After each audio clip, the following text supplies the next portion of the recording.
ఇప్పుడు మన శాసన మండలి సభ్యులు తాతా మధుసూదన్ గారిని మాట్లాడవలసిందిగా కోరుచున్నాను.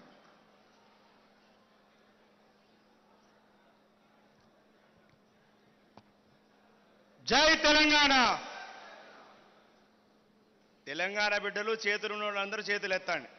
జై తెలంగాణ.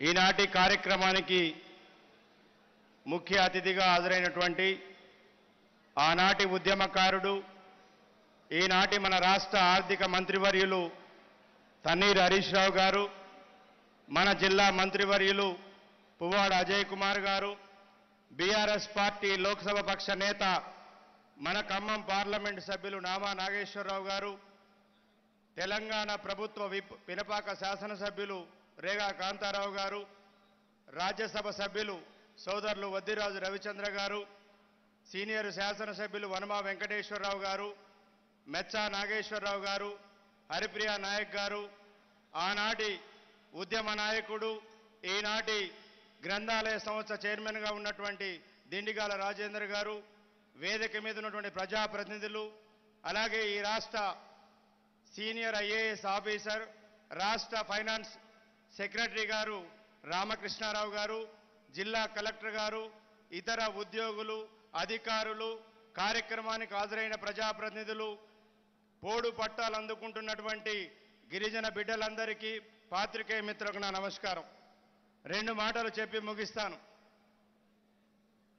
ఎంతో మంది నాయకులు వచ్చారు, ఎన్నో ప్రభుత్వాలు మారాయి, కానీ గిరిజనుల యొక్క జీవితాన్ని బాగు చేసినటువంటి ఏకైక నాయకుడు మన ముఖ్యమంత్రి, మన కేసీఆర్ గారు. కేసీఆర్ గారు అంటే ఒక చరిత్ర, కేసీఆర్ గారు అంటే ఒక విప్లవం. ఎందుకు అంటున్నానంటే అనేక పార్టీలు, అనేక ప్రభుత్వాలు శుష్క వాగ్దానాలతోని ఓట్ల కోసం మేము ఇది చేస్తాం, అది చేస్తామని చెప్పారు. కానీ కేసీఆర్ గారు ఒకటే చెప్పారు, తెలంగాణ రాష్ట్రం వస్తే గిరిజనులకి, గోండులకి, మా కోయ బిడ్డల యొక్క తండాలు, వారి గ్రామ పంచాయతీలు అన్నింటినీ కూడా చేస్తానని మాటిచ్చి, ఆ మాట ప్రకారం ఈరోజు రాష్ట్రంలో 3000 పైగా గ్రామ పంచాయతీలని సృష్టించి ఆ గ్రామాలకి మీరే సర్పంచులుగా, మీరే ఎంపీటీసీలుగా, మీరే ప్రజాప్రతినిధులుగా చేసినటువంటి ఏకైక నాయకుడు, భారతదేశంలో ఏకైక ముఖ్యమంత్రి మన ముఖ్యమంత్రి కల్వకుంట్ల చంద్రశేఖర్. కాబట్టి అదేవిధంగా గిరిజన బిడ్డలు ఎన్నో అవమానాలు ఎదుర్కొని, ఎన్నో కేసులు ఎదుర్కొని, ఎన్నో చీత్కారాలు ఎదుర్కొని, మా భూమి మీద మాకు హక్కు కావాలని అనేక దశాబ్దాలుగా పోరాటం చేస్తే కేసీఆర్ గారు ఈరోజు ఒక కొమరం భీం, ఒక సేవాలాల్ లాగా, ఒక గిరిజన బంధువుగా ఈరోజు రాష్ట్రంలో ఉన్న గిరిజనులందరికీ కూడా, గిరిజనులకి భూమి మీద హక్కు కల్పించినటువంటి అపర గిరిజన బంధు మన కేసీఆర్ గారు. ఆ రోజు కొమరం భీం జల్ జంగల్ జమీన్ నినాదం ఏదైతే ఉందో, ఆ యొక్క కొమరం భీం యొక్క ఆశయాలకు అనుగుణంగా ఈ రాష్ట్రంలో గిరిజనులకి పోడు భూముల మీద హక్కు కల్పించినటువంటి మన ముఖ్యమంత్రి గారు, ఆనాటి తెలంగాణ ఉద్యమ సాధకుడికి మీరందరూ ఒక్కసారి గట్టిగా కరతాళధ్వనులు వారికి వినిపించే విధంగా గట్టిగా కొట్టాలి. 30 సెకండ్లు ఆగొద్దు, గట్టిగా గట్టిగా కొట్టండి. ఎందుకంటే భూమి మీద ఇప్పుడే ఉద్యమకారుడు మన మంత్రి గారు హరీష్ రావు గారి చేతుల మీదుగా పట్టా అందుకున్న గిరిజన బిడ్డ కళ్ళమ్మటి ఆనంద బాష్పాలు రాలినాయి. ఆయన ఆనంద బాష్పాలకు అర్థం ఉంది.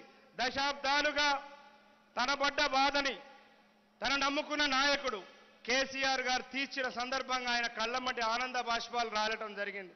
అట్లా ఈ రాష్ట్రంలో ఉన్నటువంటి 151,000 మంది గిరిజన బిడ్డలకి 4 లక్షల ఎకరాలకి ఈరోజు రైతులకి ఈరోజు పోడు భూముల మీద హక్కులు కల్పించారు.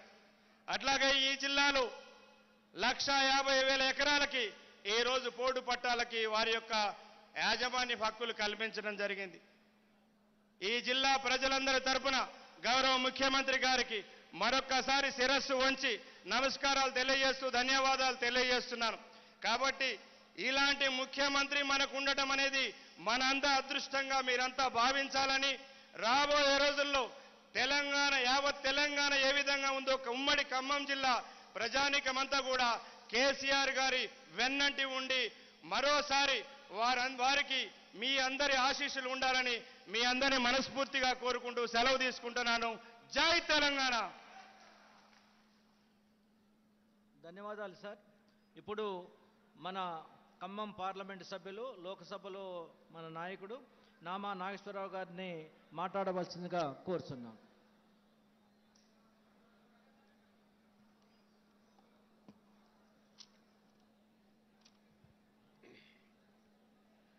గౌరవనీయులు పెద్దలు,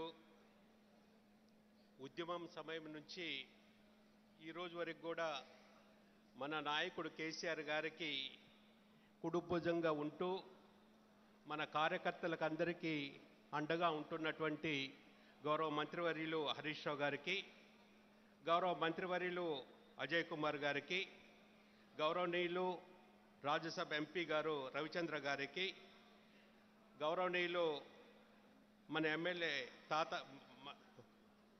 కాంతారావు గారికి, మధు గారికి, గౌరవనీయులు పెద్దలు, మాజీ మంత్రివర్యులు, ఈ యొక్క కొత్తగూడెం కాన్స్టెన్సీలో సుదీర్ఘ అనుభవం ఉన్నటువంటి నాయకులు మన ఎమ్మెల్యే గారు వనమా వెంకటేశ్వర గారికి, సోదరిమణి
ఓ 62,000 మందికి దగ్గర దగ్గర 50% మనకే వచ్చినాయి.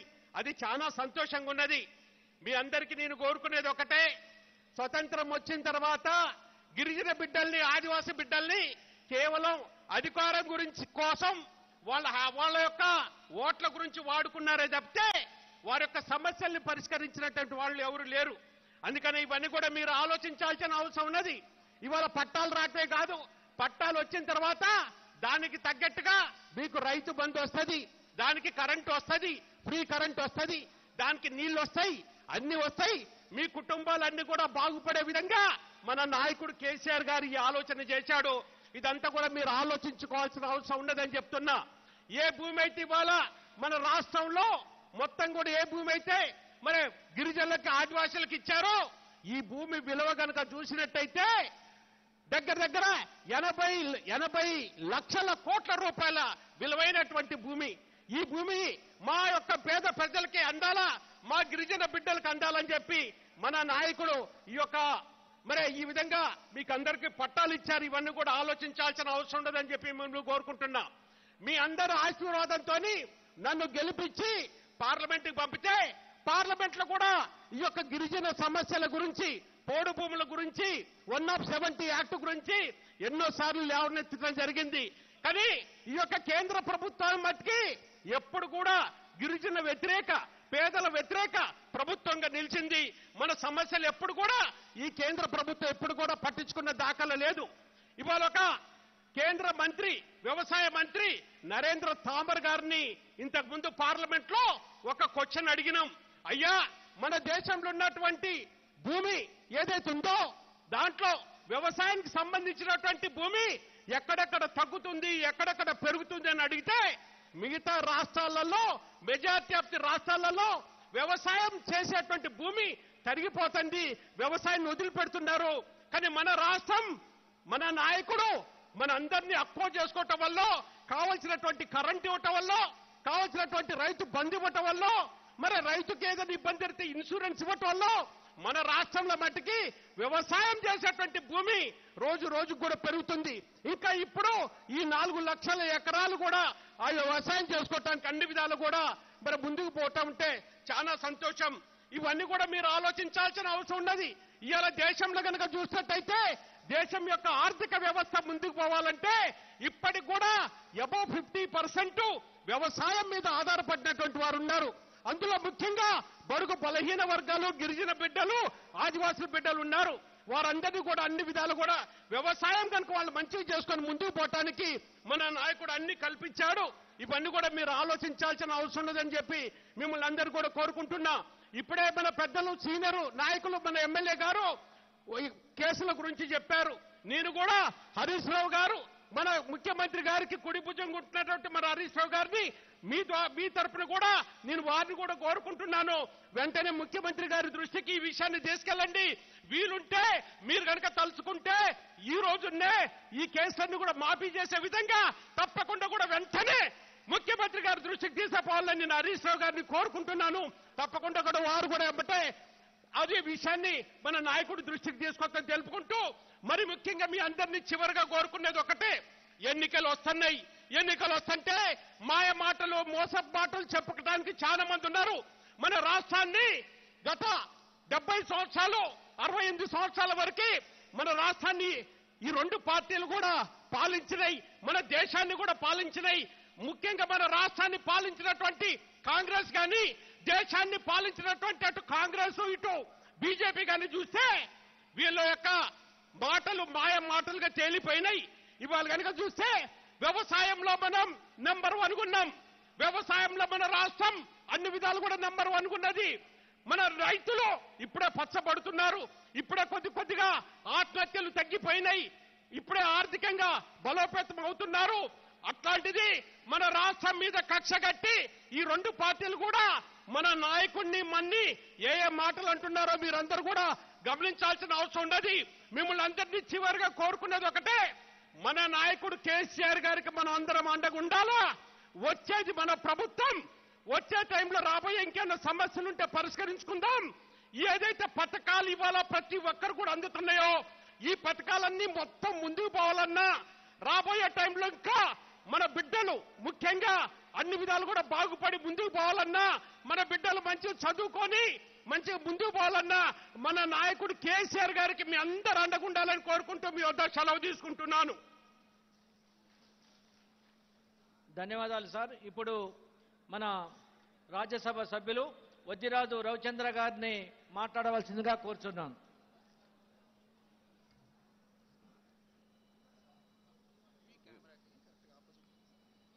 ఈనాటి పోడు భూముల పట్టాలు ఇచ్చే కార్యక్రమంలో ముఖ్య అతిథిగా వచ్చినటువంటి వైద్య మరియు ఆరోగ్య శాఖ మంత్రులు, ఆర్థిక శాఖ మంత్రి, తెలంగాణ యంగ్ డైనమిక్ మంత్రివర్యులు హరీష్ రావు గారు, వేదికను అలంకరించినటువంటి రవాణా శాఖ మంత్రులు పువ్వాడ అజయ్ కుమార్ గారు, మరియు లోక్సభ నేత, ఖమ్మం జిల్లా మెంబర్ ఆఫ్ పార్లమెంట్ గారు, నామా నాగేశ్వరరావు గారు, రేగా కాంతారావు గారు విప్ గారు, ఎమ్మెల్యే గారు, వనమ వెంకటేశ్వరరావు గారు కొత్తగూడెం ఇక్కడే మాజీ మంత్రి మరియు ఎమ్మెల్యే గారు, బానోద్ హరిప్రియ గారు, మెచ్చ నాగేశ్వరరావు గారు, తాత మధుసూదన్ గారు, బాలసాని లక్ష్మీనారాయణ గారు, గుమ్మన్ నర్సయ్య గారు ఎక్స్ఎమ్మెల్యే గారికి, మరియు బానోద్ మదన్ లాల్ గారు, కాపు సీతాలక్ష్మి గారు కొత్తగూడెం చైర్మన్, దిండిగాల రాజేందర్ గారు, వీరందరూ కాకుండా ఇప్పుడు ముఖ్యంగా